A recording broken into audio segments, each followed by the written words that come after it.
I'll never forget sitting in that conference room, watching Rebecca stare me down with absolutely zero emotion on her face. She wanted the house, both cars, and my entire business. Not asking politely, not negotiating, just demanding. Like our 14-year marriage and 2 kids were just items on a shopping list she was checking off. She wasn't crying. She wasn't apologizing for what she'd done. She was demanding everything like she was ordering something off a menu at a restaurant. Like everything I'd built with my own hands over the years was nothing more than a simple transaction she was ready to close on.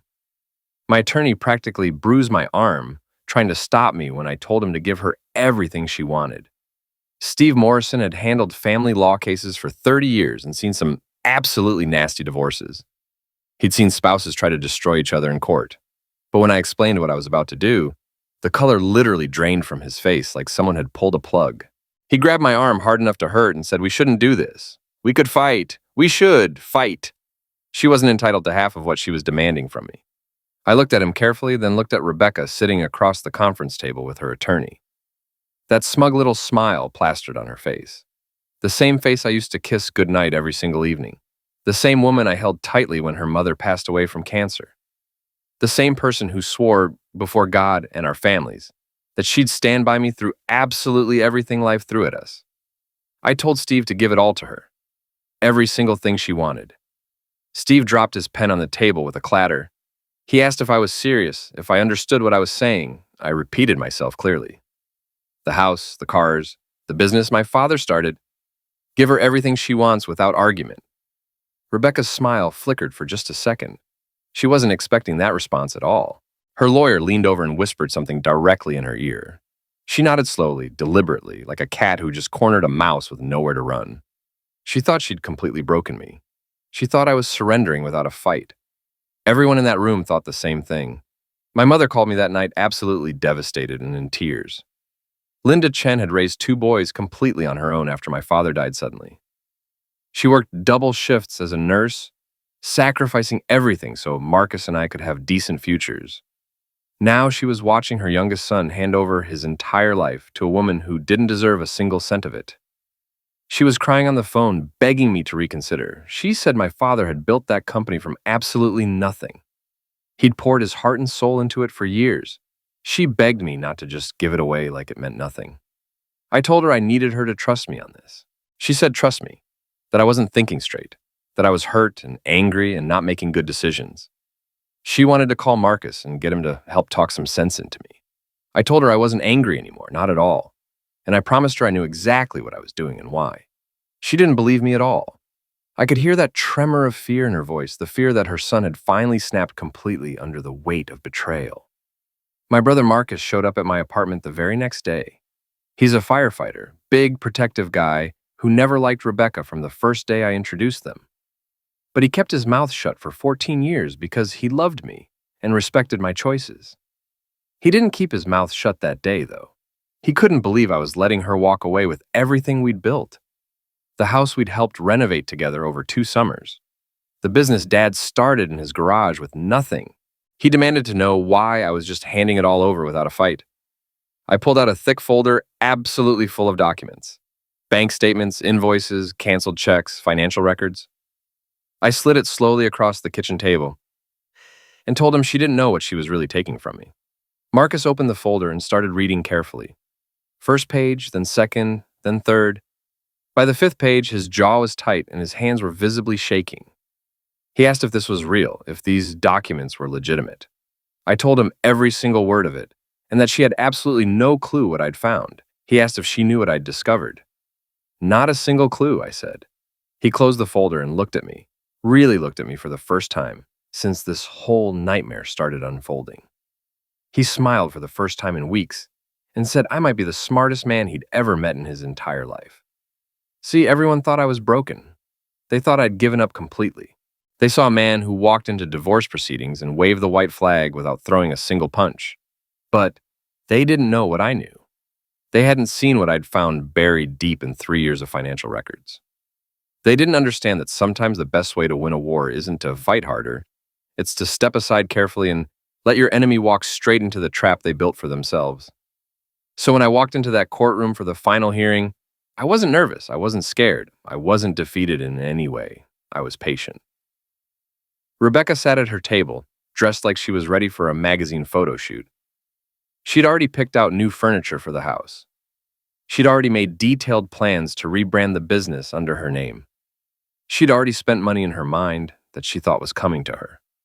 She smiled at me when I walked in, that cold, victorious smile that had become so familiar. I signed every single document they put in front of me. I agreed to every single term without question. My lawyer looked like he was attending the funeral of his best friend. And then, the courtroom doors opened dramatically. Two men in dark suits walked in with serious expressions. Federal agents. They handed a document to Rebecca's attorney without saying a word. I watched his face turn completely white. I watched him lean over and whisper 5 words into her ear, 5 words that changed absolutely everything. Rebecca's smile disappeared instantly. Her hands started shaking noticeably. And then she screamed. She screamed so loud the bailiff rushed over immediately. She screamed my name like a curse word, but I just sat there, calm as a summer morning, and watched the woman who stole my trust, my money, and my family finally get exactly what she deserved. Let me take you back to where this all actually started. I grew up in a small town just outside Columbus. My father, Richard Chen, was a plumber, but not the kind who shows up late and overcharges you for simple fixes. He was the real deal, the genuine article. Commercial jobs, office building, hospitals, schools. He started Chen & Sons Plumbing back in 1987, working out of our garage, with nothing but a used van and the willingness to outwork absolutely everyone else in the business. By the time I was 12 years old, I was riding along on jobs with him every weekend.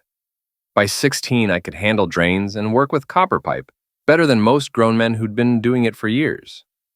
Marcus went a different direction and became a firefighter, like he'd always wanted. But I loved the plumbing work. I loved building things with my hands. I loved solving problems that other guys would walk away from because they were too difficult or time-consuming. Dad died of a massive heart attack when I was 30 years old. Found him in the shop one morning, slumped over his workbench. The doctor said it was quick, said he probably didn't feel a thing. I still don't know if that made it better or worse for me.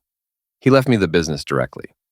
12 employees, a solid reputation in the community, and a legacy I swore I would protect with absolutely everything I had. I met Rebecca 2 years before Dad passed away. She was working as a receptionist at a dental office where I was installing new water lines for an expansion. She had this incredible laugh that could fill an entire room with warmth. She made me feel like the most interesting man alive, even when I was covered in grease and smelled like PVC cement. We dated for a year, got married at a small church outside of town. My mom cried during the ceremony. Marcus gave a toast that made everyone laugh until their sides hurt. Rebecca looked at me during our first dance like I was her whole world. For a while, I genuinely believed I was. Lily came along 2 years later, a beautiful baby girl with her mother's eyes and my stubbornness. Then Max, 3 years after that, a wild little boy who wanted to be just like his dad in every way. I used to carry him on my shoulders through the hardware store, letting him pick out tools he was way too young to actually use. Those were good years. Hard years with long hours, but good ones. I worked 60, sometimes 70 hours a week building the business steadily. We landed bigger contracts, hired more guys, bought new trucks for the growing fleet. I wasn't getting rich by any means, but I was providing well for my family. I was building something my kids could be genuinely proud of one day. But somewhere around year 10 of our marriage, Rebecca changed completely. It didn't happen all at once overnight. It was slow, gradual, like a pipe rusting from the inside out. You don't notice the damage until the whole thing bursts open. She stopped asking about my day at work. She started complaining constantly about the house, even though we'd spent 2 entire summers renovating it with Marcus's help. She wanted a bigger kitchen, a nicer car, expensive vacations to places we couldn't actually afford. She'd say everyone else was moving forward in life and ask why we were standing still. I'd tell her we weren't standing still at all. We were building something solid. She'd ask building what exactly, and gesture around our living room like it was some kind of prison. She'd say she didn't sign up for this life. I'd remind her she signed up for me. She wouldn't answer, just walk away frustrated. I told myself it was stress. I told myself she was tired from raising 2 kids while I worked such long hours. I told myself that if I just worked harder, made more money, gave her what she wanted, things would naturally get better. They didn't get better at all. They got progressively worse. She quit her part-time job completely, saying she needed to focus on the kids. But the kids were in school all day long, and when I came home exhausted, she was usually on her phone or watching television. The house was consistently a mess. Dinner was takeout from somewhere, and every single conversation turned into a fight about money or my absence. That's when I made the decision to hire Trevor Walsh as my accountant. I desperately needed help with the books. The business had grown too big for me to manage the finances alone anymore, and I was drowning in invoices and payroll and tax documents. A buddy recommended Trevor highly, said he was sharp, professional, extremely trustworthy. Trevor showed up to our first meeting in an expensive pressed suit with a confident smile. He talked smoothly about efficiency and optimization and growth strategies. He made me feel like I'd been doing everything wrong my whole life, but that he could definitely fix all of it. I handed him the keys to the kingdom. Every bank account, every contract, every financial record Chen & Sons had ever produced. Looking back now, I can see how incredibly stupid that decision was, but at the time, I was completely exhausted. I was trying desperately to save my marriage. I was trying to be a good father to my kids. I didn't have the energy to question a man who came with glowing recommendations from people I trusted completely. Trevor started coming to the house for dinner regularly. Rebecca loved him from the very start. She laughed at his jokes enthusiastically. She asked about his life with genuine interest. She treated him like an honored guest while she treated me like the help. I should have seen it clearly. The signs were everywhere, obvious in hindsight. But I trusted her. I trusted him. I trusted that the life I'd built meant something real to the people I'd built it with. My mother tried to warn me early on. Linda Chen isn't a woman who speaks without thinking very carefully first. So when she pulled me aside after Sunday dinner one night, I should have listened much more carefully to her concerns. She told me something wasn't right with Rebecca, that she looked at me like I was a complete stranger. And the way she looked at my accountant was something else entirely different. I told her she was imagining things. I told her that Rebecca and I were going through a rough patch, but we'd work it out like couples do. I was wrong. I was so incredibly wrong. And I was about to find out just how deep the betrayal actually went. It was a Tuesday in March when my whole life fell completely apart. I remember the exact date because we had a major job scheduled at a medical complex on the east side of town. New construction, 3 floors of plumbing work. It was supposed to take all day, but the general contractor called that morning and pushed the start date back a full week. Something about permits not clearing in time with the city. I decided to go home early for once. Maybe surprise Rebecca. Maybe take the kids out for ice cream after school let out. I stopped at a gas station and bought her favorite flowers, yellow roses.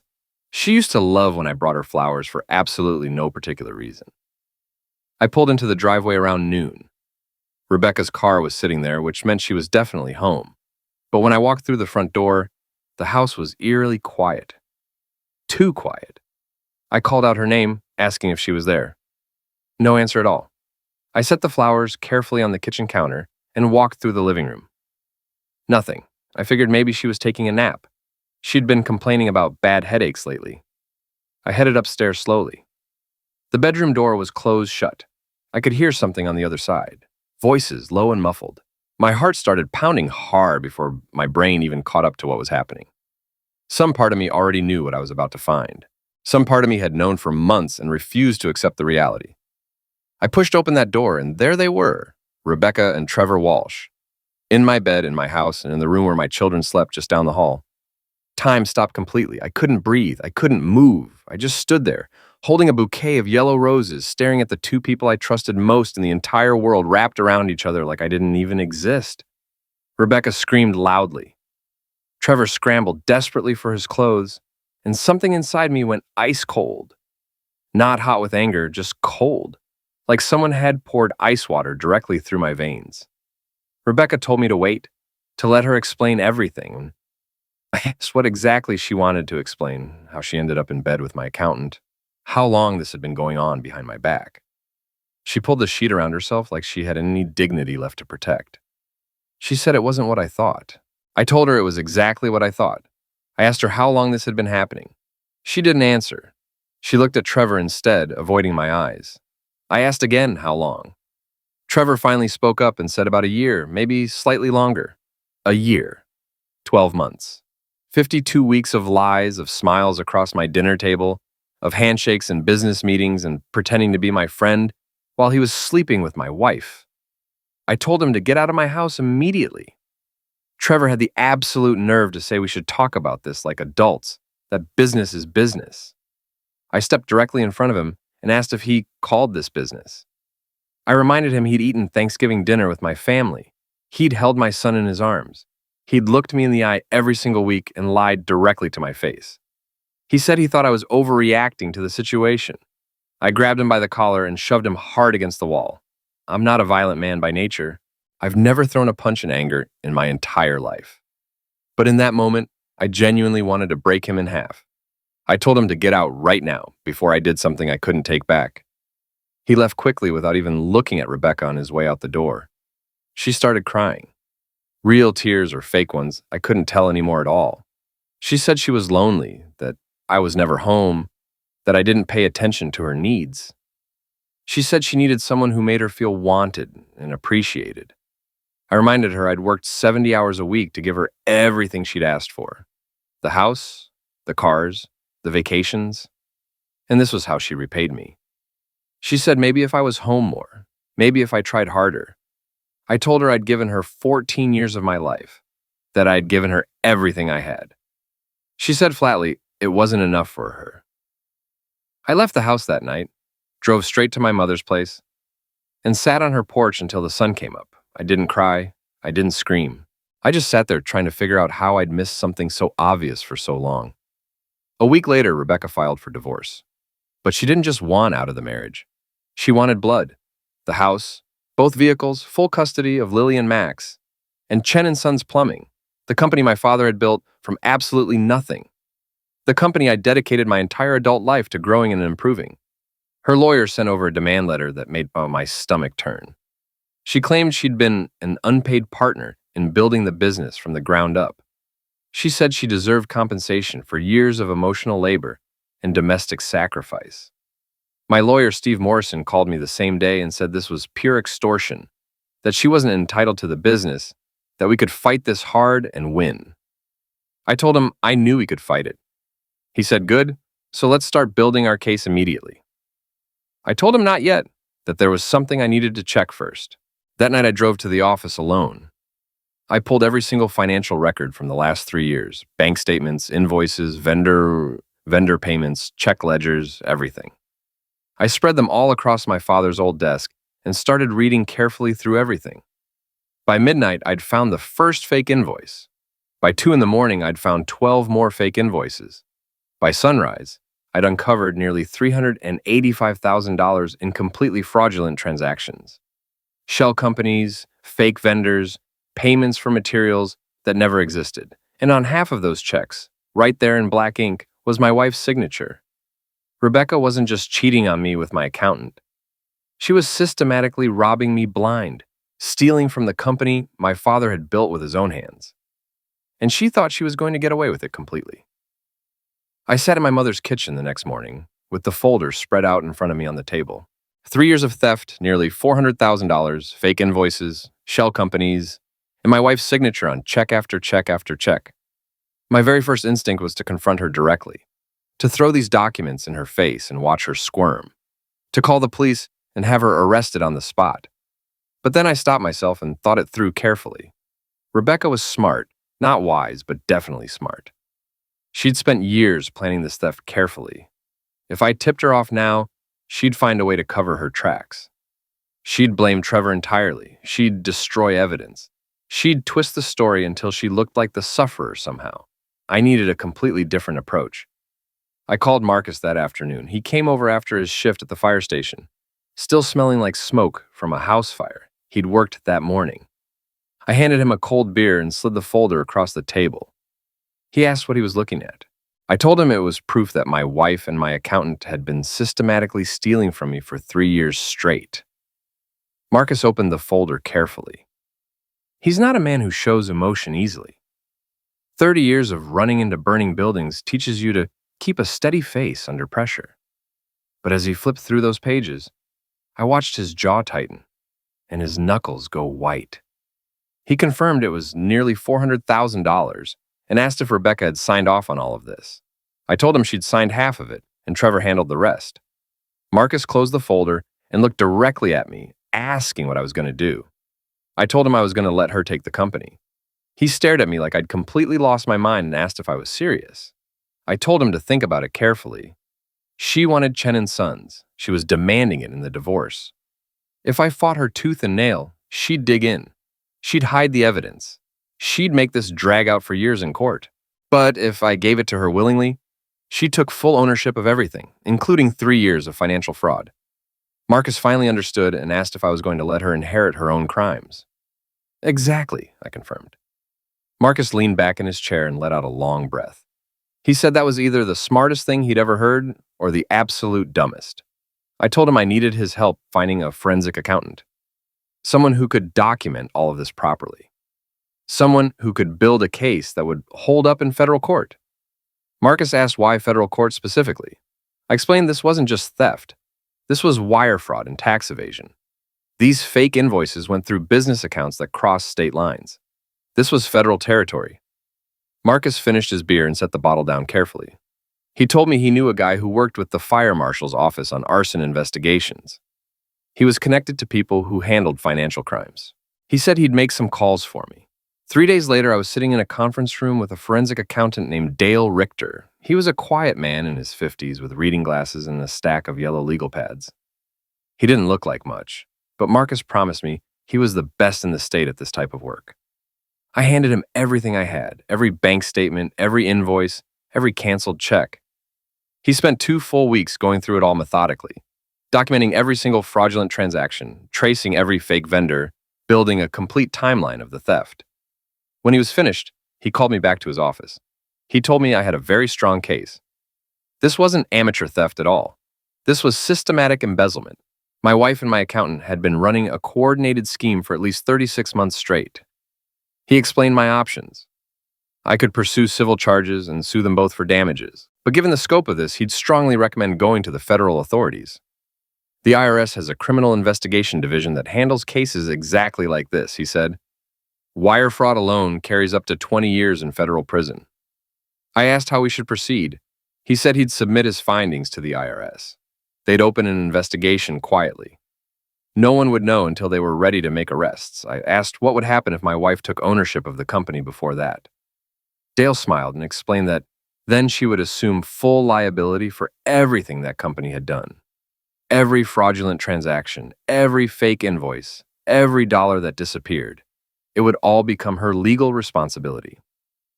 I shook his hand firmly and walked out of that office feeling something I hadn't felt in months: hope. The next few weeks were the hardest of my life. I had to pretend everything was normal. I had to sit across from Rebecca in mediation sessions and act like a defeated man. I had to watch her smirk and gloat while her lawyer listed demand after demand. My own lawyer thought I was having a complete breakdown. Steve kept begging me to let him fight this. He said we had grounds to contest every single thing she was asking for. I told him no, that we needed to agree to her terms. The house, give it to her. The vehicles, give them to her. The business my father built, all of it. Every last piece. He threw his pen on the table in frustration. He told me he'd been practicing law for 30 years and had never seen a man so determined to destroy himself. I told him I wasn't destroying myself. I was setting a trap. He looked at me for a long moment and asked what I knew that he didn't. I said nothing he needed to worry about yet, but to trust me. When the time came, everything would make sense. My mother was much harder to convince. She came to my apartment one night with a casserole dish and tears in her eyes. She begged me not to do this, said that company was all we had left of my father. I took her hands in mine and asked if she trusted me. Of course she did. I told her to believe me when I said that Dad would understand. Sometimes you have to lose the battle to win the war. And I promised her when this was over, she'd be proud of how I handled it. She didn't say anything after that. She just hugged me tightly and held on like she was afraid to let go. I spent every free moment with my kids during those weeks. I took Max to baseball practice. I helped Lily with her science project. I told them every single day that I loved them and that none of this was their fault. Because no matter what happened with Rebecca, those 2 kids were my real legacy, and I was going to protect them no matter what it cost me personally. The day of the final hearing arrived on a cold Thursday morning in October. I woke up at 5 like always.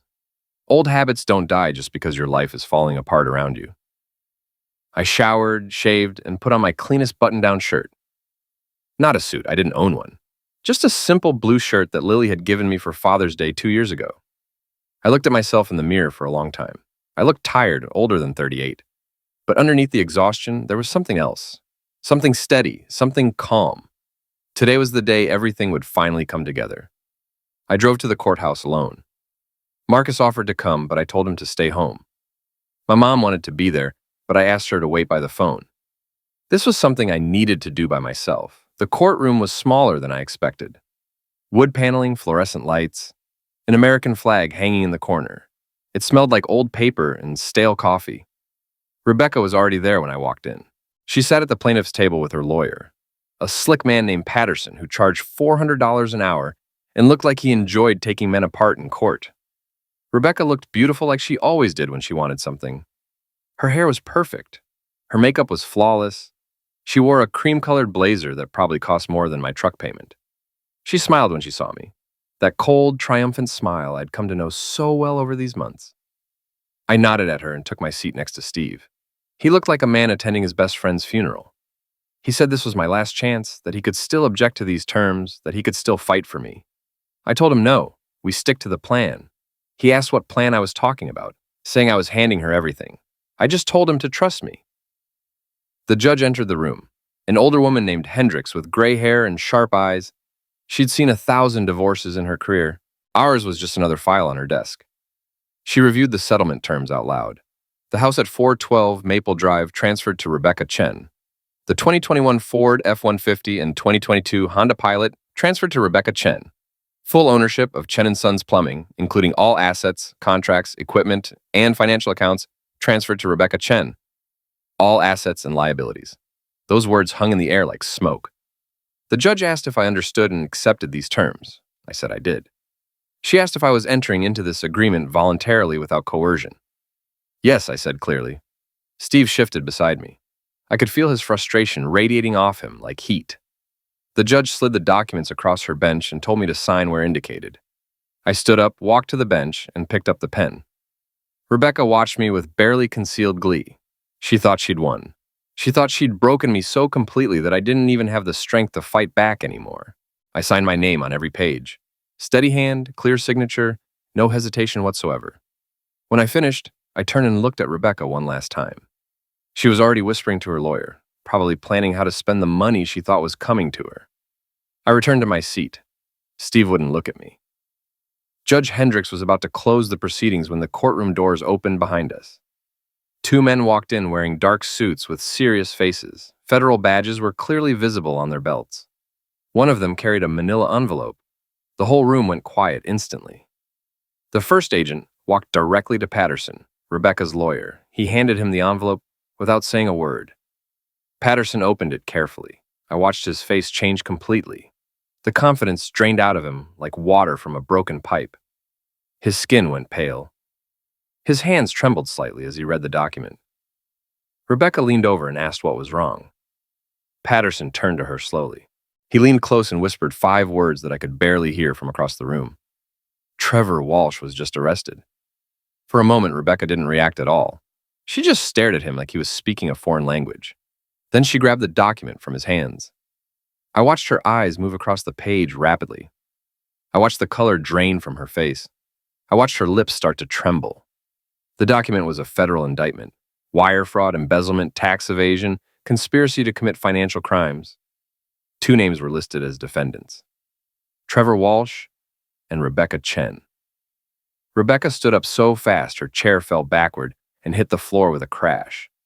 She said no repeatedly, that this wasn't right, that this was a mistake. Judge Hendricks banged her gavel hard and told her to compose herself.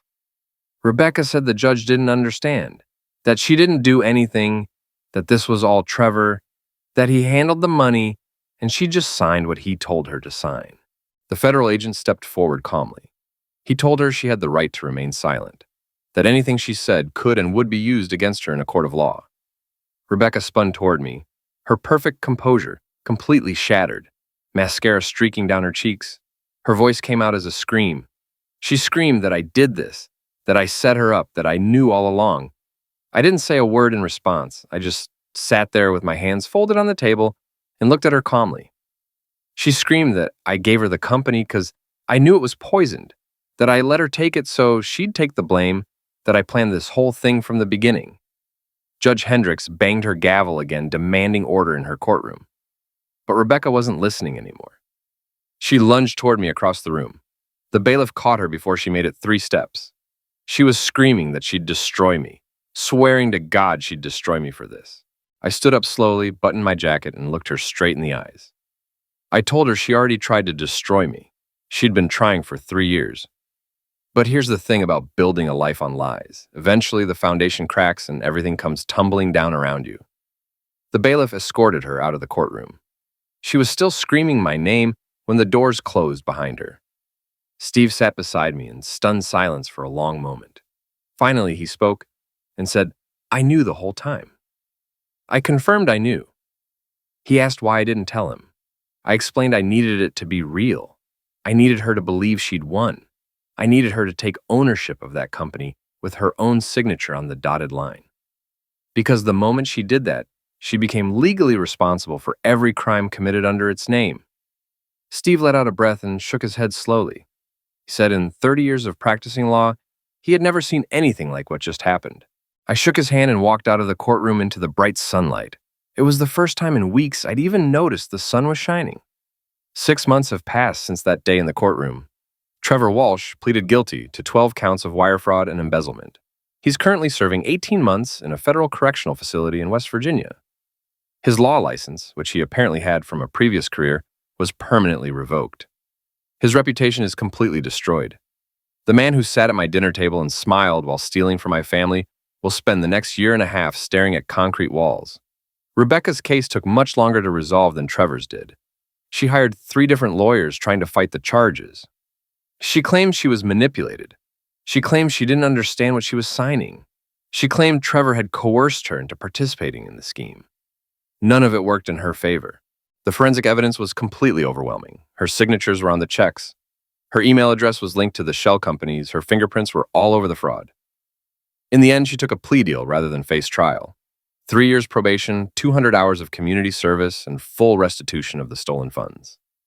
That last part meant liquidating everything she'd fought so hard to take from me in the divorce. The house went into foreclosure because she couldn't make the monthly payments. The cars were repossessed by the banks. Chen & Sons Plumbing was dissolved completely.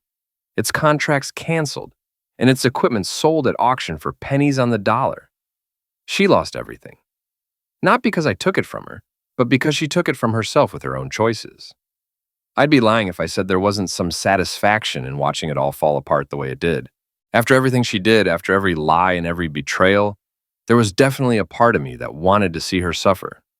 But that feeling faded much faster than I expected it to.